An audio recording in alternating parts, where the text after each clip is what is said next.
Hello and welcome back to Tradie Business School, the podcast where we have real conversations and share insights and tips into how you can run your trades or contracting business more easily, simply and profitably. Now, today is another one of the episodes that marks part of Trades Mental Health Month or Tradies Health Month, and we're exploring many different pillars of health and well-being for tradies in specific. And today we're going to be talking about raising awareness on mental health for trades. And I have got a wonderful guest to introduce to you, Bruno Efoti. How are you today, Bruno? Yeah, I'm going well, thank you. Appreciate the chance to have a bit of a chat about this very important issue.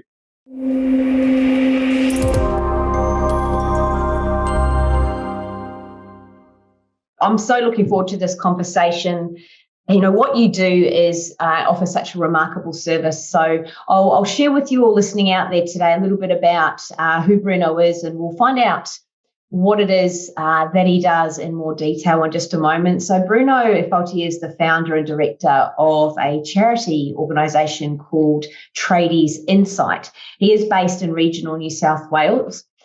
And what they do is they aim at holistically supporting mental health and wellbeing for tradies and men across regional New South Wales.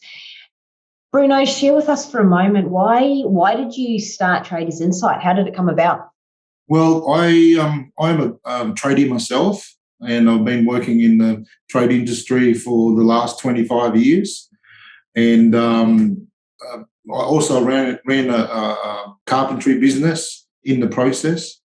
And so I guess starting Tradies Insight, it was I suppose a discovery for myself, the need for Aussie blokes to talk about things that are really hard.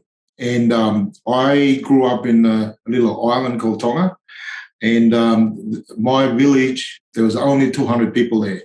So you can imagine the community just happens, and we don't force it. It's just something that we have every day that's life for us. And, so I grew up there until I was 21 before I moved to Australia. So on the worksite, I discovered that the way Aussie men function in terms of talking about, things of life, they love talking, they love telling stories, they love talking about things that are funny, talking about the weather, fishing, hunting, and all of that. But the one thing that I recognised that they didn't talk very much about was how they were feeling. And we do things differently over there. Because it's only a small community, we talk to each other about things that are happening around within us and around us. And I think because of that perspective, I saw that was a real problem and the struggle that I could see within the system that needed to be addressed. So it was the discovery of, okay, this is what we have, and how can we address it? How can we help create that change? So that's why we started Tradies Insight.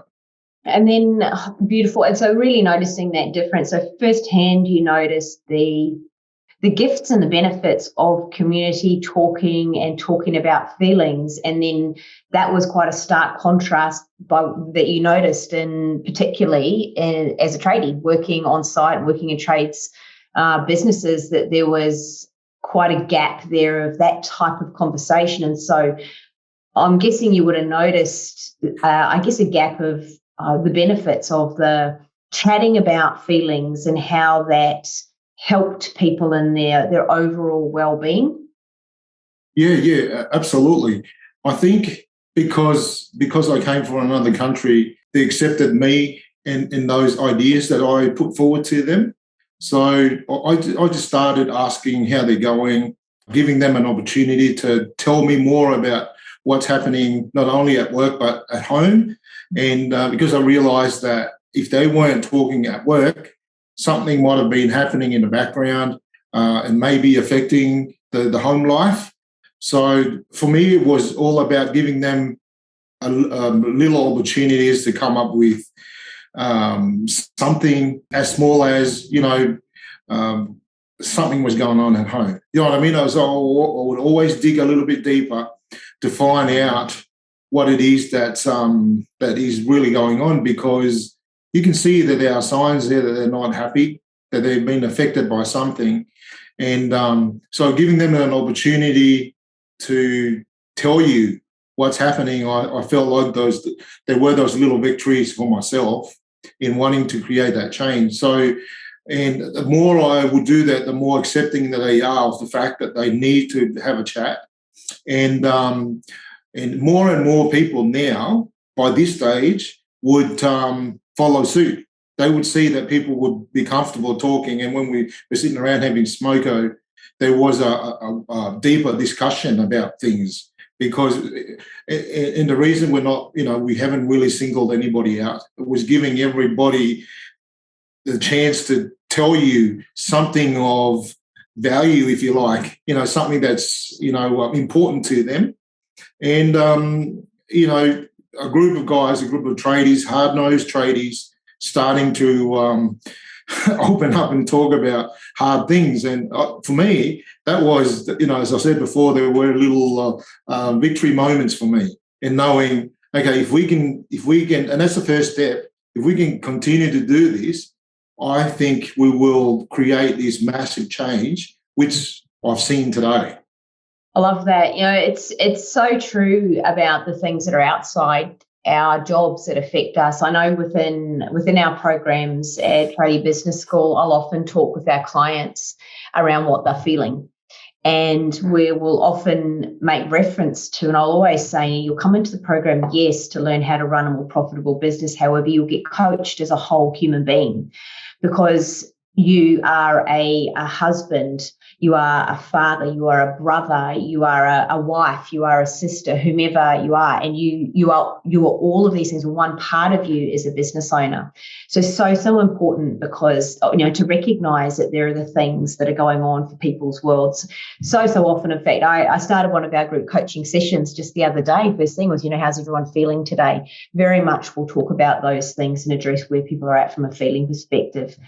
It definitely helps you tap into making it normalised. So what I'm hearing you say a lot, Bruno, which I just love, is that there was a lot of normalisation around conversation around things that perhaps once were unusual for them to talk about, these feelings and things.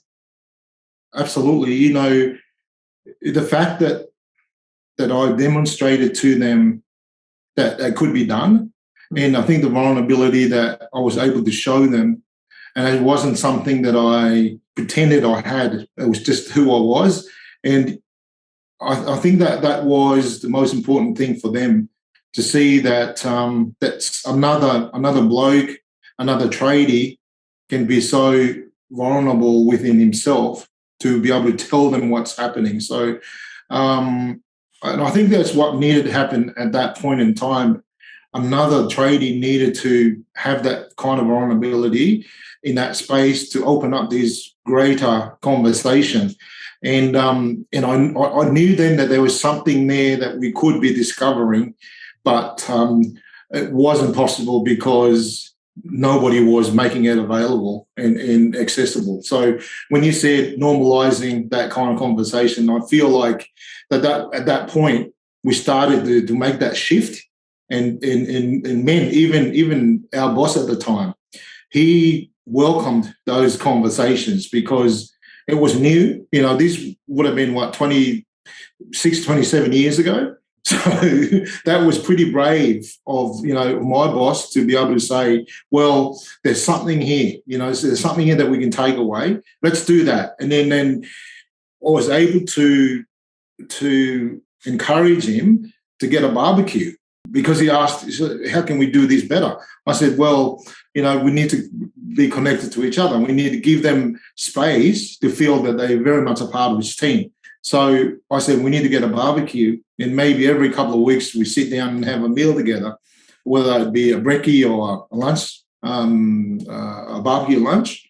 But that means that we get everybody here. We can talk about things as a group. And if somebody who is not going that well, then it's that the empowerment that's been given to them to feel that they are part of the group and feel that they can tell us anything that are of concern to them. So I think that was a little breakthrough for us very, very early on, was buying a barbecue. Good old barbecue, and that is one of those things people draw together. It's something that's safe, common ground.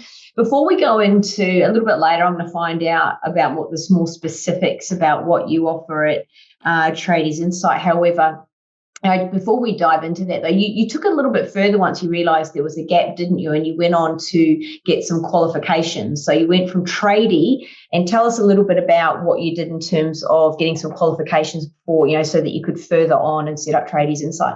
Yeah, there was one story that I suppose that tipped it over the edge for me. It was one day I was doing an extension and I was looking for a tiler, and the tiler that was working for me, or was subbing for me at the time, wasn't able to do the job.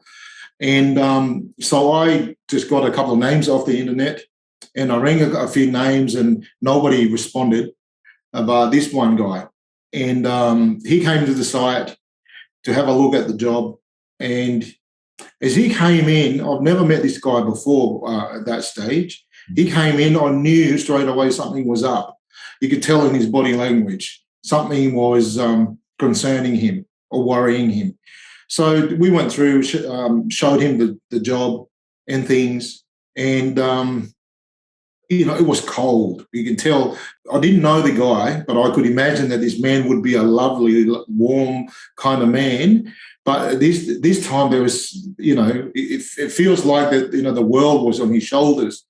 And then I just said to him, Steve, are you okay? Is everything okay? And then he looked at me, he said, oh, thank you for asking.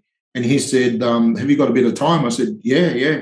So he took me outside. There was a big pile of sand there. For the next 2 hours, he just laid everything down, told me everything that was going on. And I just thought, my goodness, I've never met this guy before, and yet giving him a little bit of a chance to tell me what's happening, it can only take that. It's just simple as that. And, so he told me that he's, he just lost his sister, his mum's terminal. There's all these other stuff going on in the background. He lost some money as well in the process, and it was just, it was under a lot of stress and pressure. But I guess when we were sitting outside talking, I thought to myself, okay, this is enough. I have seen enough. We've got to act. I was able to help him with that pressing need that he had, and which made a lot of difference in this man's well-being. He came and did the job, and he was happier because he could see hope in there. So I thought to myself, okay, I listen well, but there are other skills there that I need to acquire to be able to do this better and better. So I came home, said to my wife, I think we need to study. And she said, what do you mean? I said, I think we need to study counselling. So we decided, yep, that's what we will do. So both of us went off to study to become counsellors, because that was what we thought we needed at that time to take it to the next level. So once we finished when we were during our time studying, then we started Tradies Insight. And with a plan that once we completed our studies, we then established Tradies Insight. And that's how Tradies Insight came to existence. Oh, what a beautiful story. And that you can tell that you've just, you care enough about others to go and formalise what it was you knew was already a gift in your ability to listen and connect and notice and read people, to then get the qualifications to allow you to reach even more people and impact more lives. So I think, such a beautiful thing. We were talking earlier before we came on around how tradies often think there's, I guess, this, generally speaking, and we're generalizing here, but men push things down. Not all men, and I would say women do it too, but we'll just talk within the context of what generally happens for most sort of trades-based business owners, and probably would go to other industries, but they'll push it down and don't really talk about what's going on for them, and leave it to a point of shared desperation where things are they're really at a rock bottom before they would even ask for help. There's, I guess, that common thought that I've got to be there for my family. I have to provide, so I've got to go to work and put themselves last.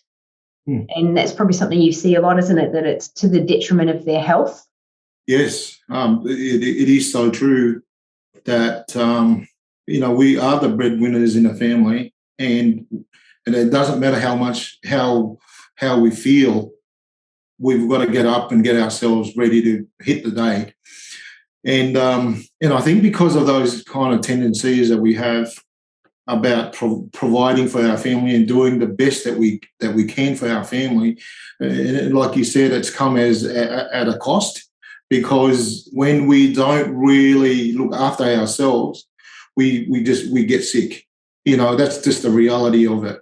And that's the bit that we don't really allow for in life, is when things are really desperate.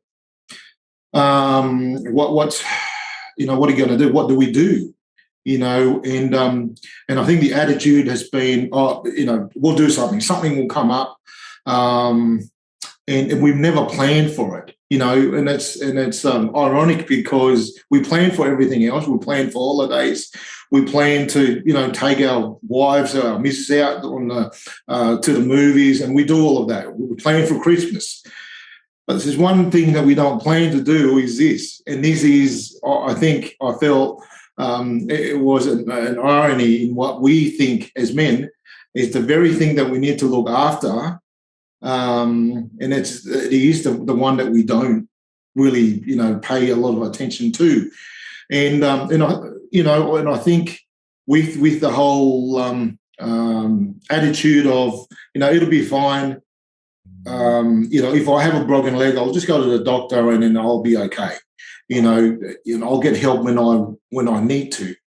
And the problem was that with mental health, it isn't a physical injury per such that we see. It's this emotional pain, this discomfort that we have, and we don't understand it. And because, men aren't meant to be not showing up, so we suppress it. We just keep on working harder, or avoid doing, something about it. And on top of that, the society tells us that you guys need to hold things together. You're men. You need to be staunch. You need to be strong and tough, and all of that. And when you see that, when people come to a point where you said before, when you're desperate, we do things in that desperate attempt to try and get some kind of relief, and that's been really hard, because just to witness people taking on this kind of behaviour, where negative behaviour, that they can find comfort in order to keep themselves going on for the short term. And that's what you see now. When guys aren't seeking help, they go down this road of doing something to numb and soothe the pain.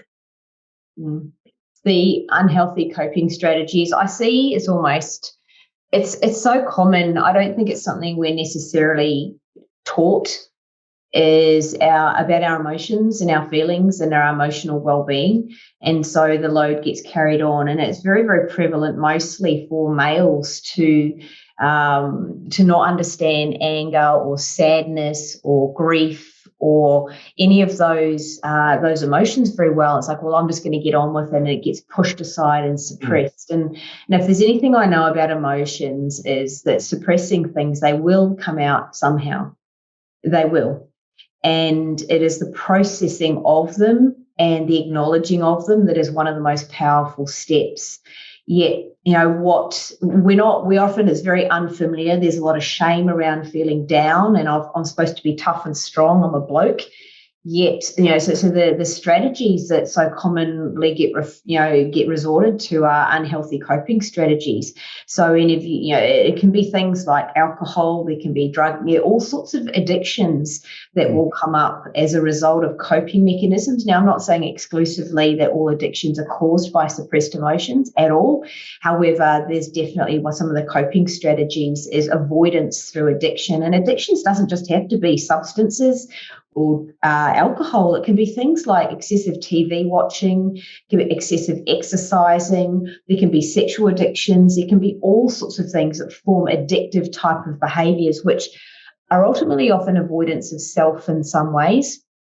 There's an escaping and masking of something that we don't know how to, or we don't feel able to face. And there can be some pretty, deep stuff for many people. Yet at the surface level, I think there's probably one of the main problems we talked about earlier. What do you think one of the main problems that are faced by the trades business owners that might be having a little bit of a tough time? When the alcohol use, and you see that as being one of the coping mechanism for a lot of people, a lot of blokes, and gambling being the other one. The domestic violence at home. That's the expression of what's happening within them. This withdrawal from society, from work. You don't see them. Extreme behaviours. Men doing, or getting involved in all these risky, extreme behaviours, and it gets to and in drugs, of course.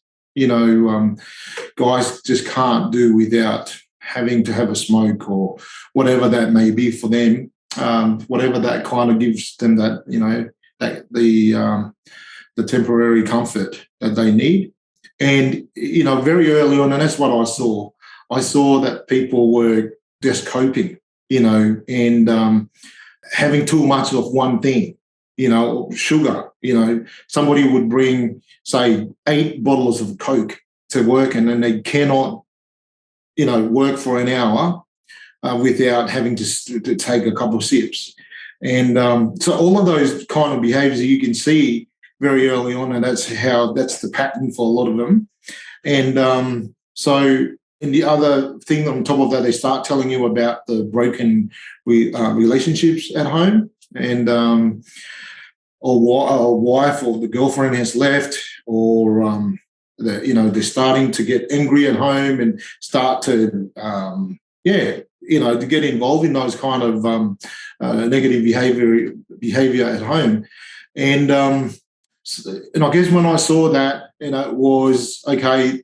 This is the coping mechanism, but then not only has that affected them, but it's affected the family. And because it's affected the family, it's affected the way they perform at work. Very early on, if you're not working hard or if you're not putting in, you just get the sack. You don't get a question about it. You don't get brought in the office to see why all of a sudden you're not working, or your mind seems to be elsewhere, or back then that was you perform or you just get the sack. So I knew something was up, that needed to be talked about, but unfortunately that was the time and age. But as you know, today is so different.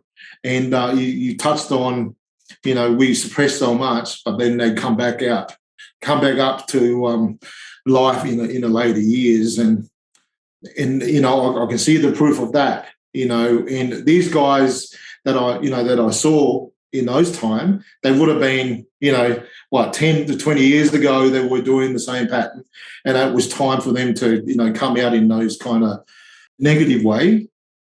But it's a massive shock, and we question our manhood because we don't know how to deal with them.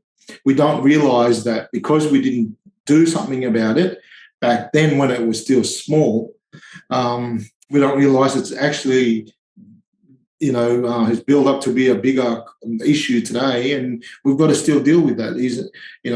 Just because you suppress it doesn't mean it disappears.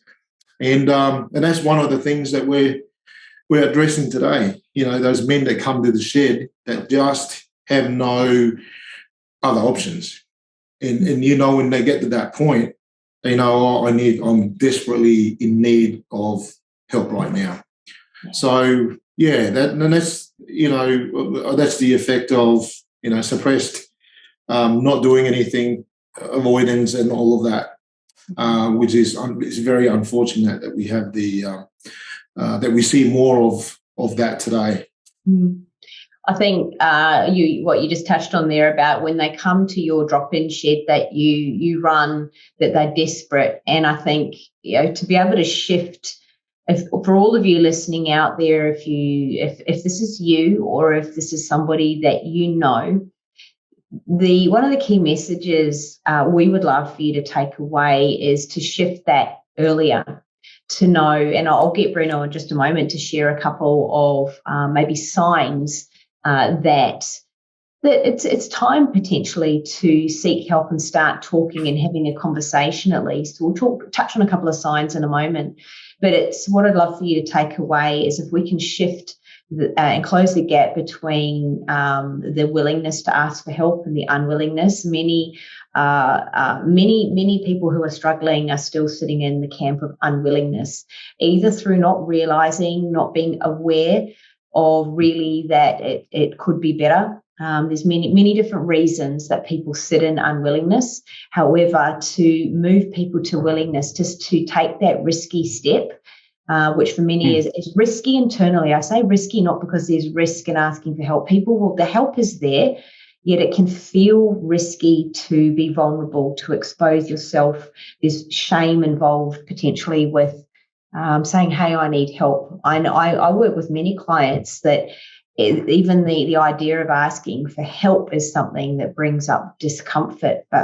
So just take that for a moment. We'll touch on in a moment some of the signs, and I'd love to also ask you, Bruno, after that, is to talk about how trades business owners could help and support mental wellbeing even in their workplace. Because for those that can't obviously drive to Dubbo and drop into your shed for support, how could a business owner offer for their team and in their workplace better mental support as well, mental wellbeing and health support? So a couple of things. What might be some of the signs, and then how could this business owners support? Yeah, sure. The first sign is avoidance. And the reason I say that, because you can see in their behaviour, they've been saying some outrageous things, and then you try and correct what they're saying, and then they just show you this don't care attitude. They don't care. They just want to say whatever they feel like saying. And that's what I mean by, avoidance, is that I'm just going to do it the way it feels good for me now, and nobody else is going to change my mind. So that's one thing that we need to look out for. And those guys that are avoiding the real thing, they can be the most dangerous ones, because if they don't care, they can be throwing a tool from up there, from on the roof. If they get frustrated, they be doing something over there, or they can chuck something at you because they're overcome with these severe emotions, and they don't know how to regulate that, and they just act it out. And so that's one. The first thing that we need to look out for. And the second thing is that we just withdraw. We just need to actually get to know our employees and our staff members. And if we see that they start to withdraw, then we need to ask those questions. What's happening? I can see that you've withdrawn. Something that is not right. Is everything okay? How can we support you? Just being able to see, read the room and know which person that isn't going that well, and be proactively supporting them at that point in time. The other thing that I found is that when guys don't turn up to work, when they keep taking days off, So a couple of suicides that happened in my time was that you don't hear from them. They give you all these excuses, but then the next thing you found out, they didn't make it. So I think it's really critical that we need to talk to the family members and find out what's really happening and what sort of support can we give that person if we can find out very early on that the reasons in which he's withdrawn. So that's another big factor. And you talked before about businesses and how important it is to be proactive in supporting. Just very recently we've designed these employee support program and all these packages we've created to try and customize a package for all the different organizations so that they can take this self-care as a part of the WH&S plans for every organization. And so that means that they are always on the lookout, and to say, okay, this is like a car service. We're going to, have our car service for this month. And I think that is a good mindset to go into as if we're running a business. And, for myself as a business owner, we had to do that from, the word go so that everybody understood their role, understood the expectations, understood that when this happens, we do that. There's all these other ways of, addressing all of those needs that are arising.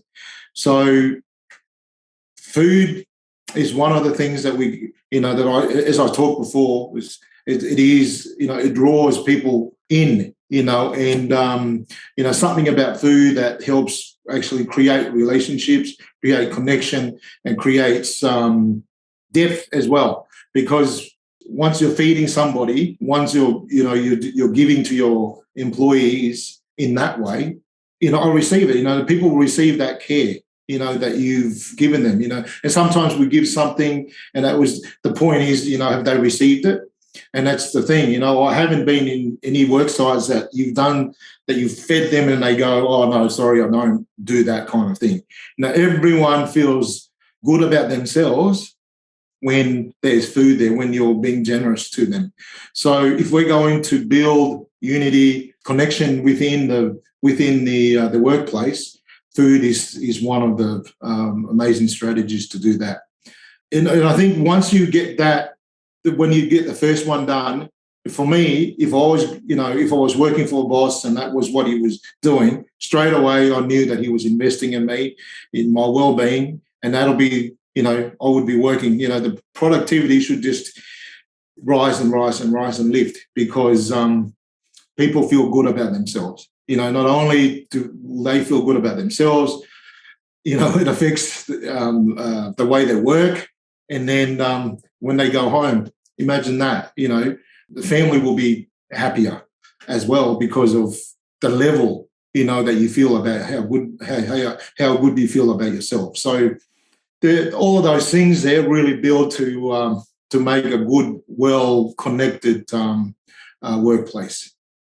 Yeah, I love that connection around food. I often hear business owners saying, oh, we put on lunch once a month and we do these things. And I love it when I hear that. What I'm hearing in what you're sharing, Bruno, is I think there's an opportunity to take it, up a notch. And it's not just about I'm going to put on lunch for my team to build a great culture or to boost efficiency or to make them feel good. There's an opportunity between the lines for you to connect with them as human beings. So it's not just about, bringing the food in and everyone being on their phones or you being distracted as a business owner. It's coming in with the intention of connection of noticing and reading between the lines, noticing that things and getting to know the human beings that work for you so that you're on the lookout for their overall well-being. And you know also too, it's not just as a business owner, you that's on a lookout for them, but you know that as a team, they will begin to have each other's backs more and more and notice and to normalise the conversation around what's going on and provide that platform and that opportunity so that you can look out for some of the signs that Bruno shared. And then from there, go, okay, have those conversations.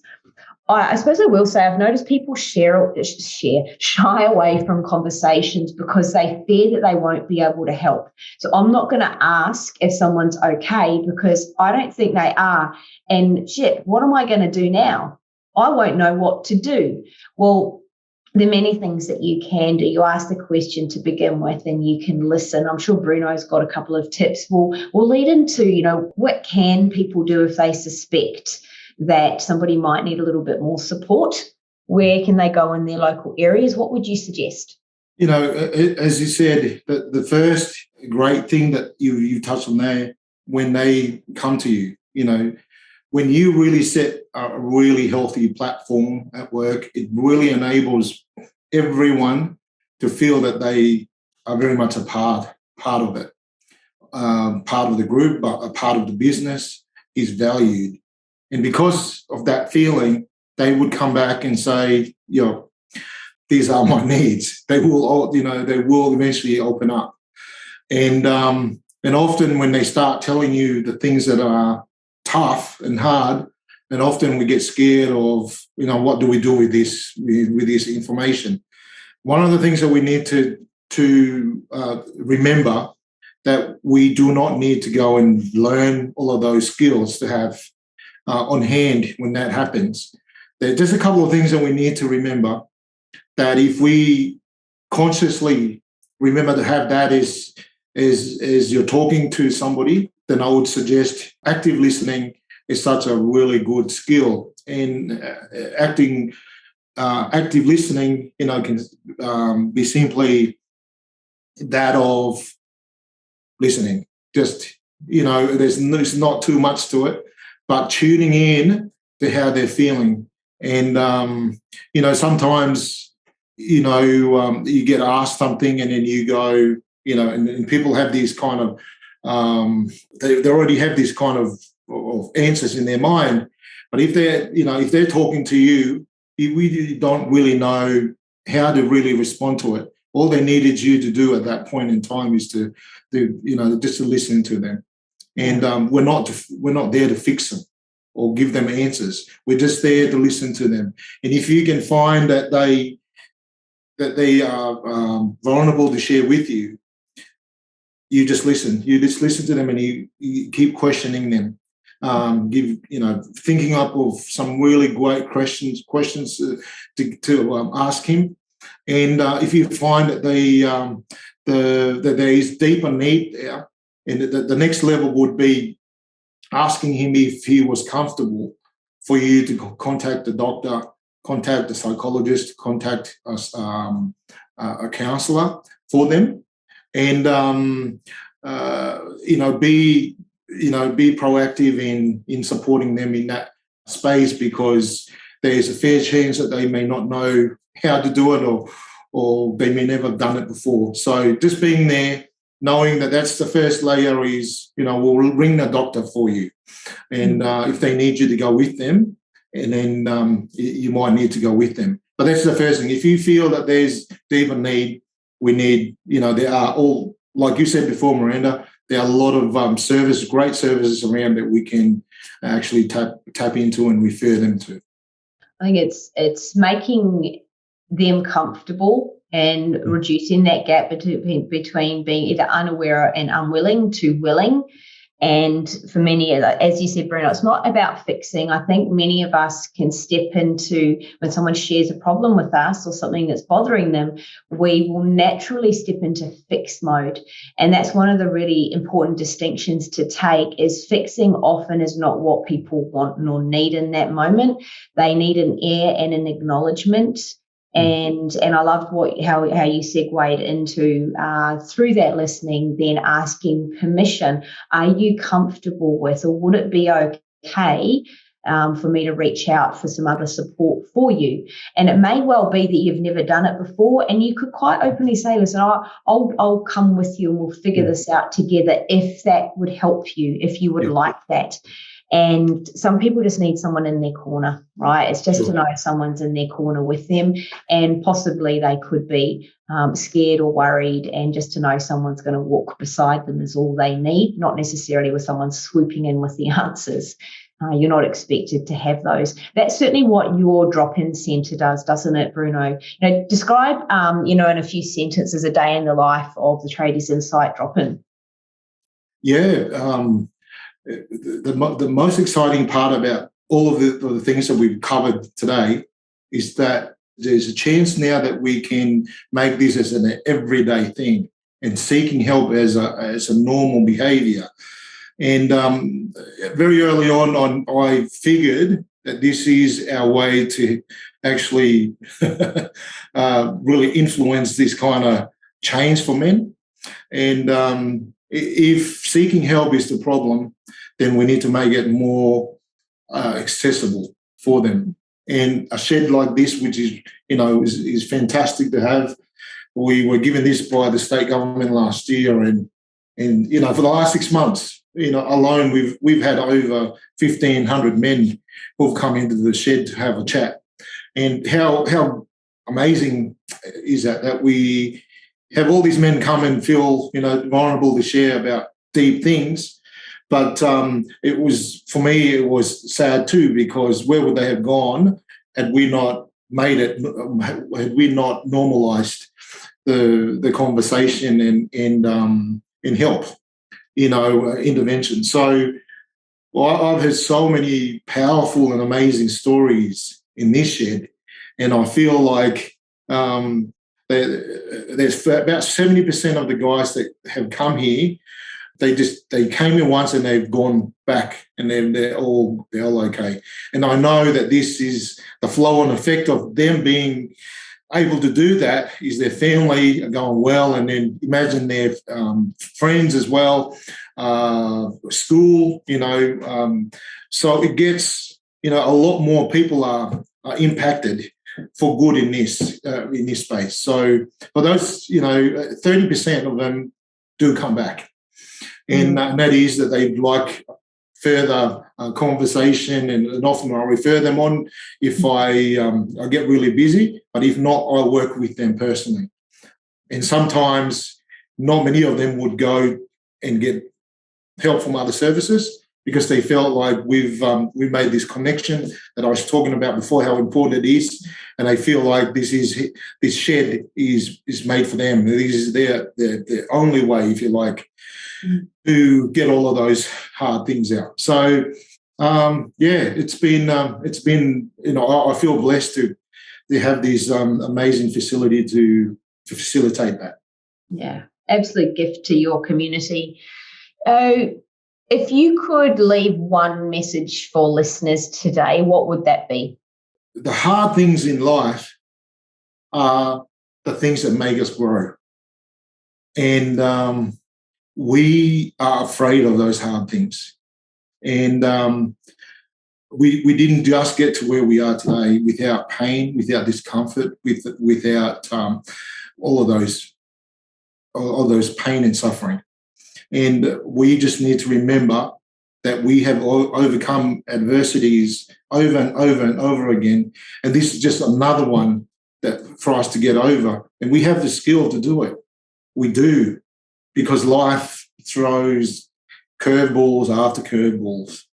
And the resilience that we learned from all of those experiences would only empower and strengthen us to face the next thing when it comes to us again. So don't be afraid in sitting in our pain. Don't be afraid of those things that will make us grow as resilient people. Such a beautiful message, and certainly to I suppose people understand the value of community, seek community and seek support in others. As human beings, we are not wired to go alone, to do it alone.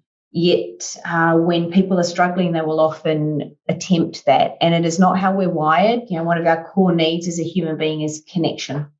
And community and speaking with others is how to do that. So there are plenty of safe places out there. So if you would love to find out a little bit more about what Bruno does, where can we find you, Bruno? You've got a Facebook page. Is there anywhere else? Yes, we do have a Facebook page and Instagram page as well, and then a website, which is under Tradies Insight.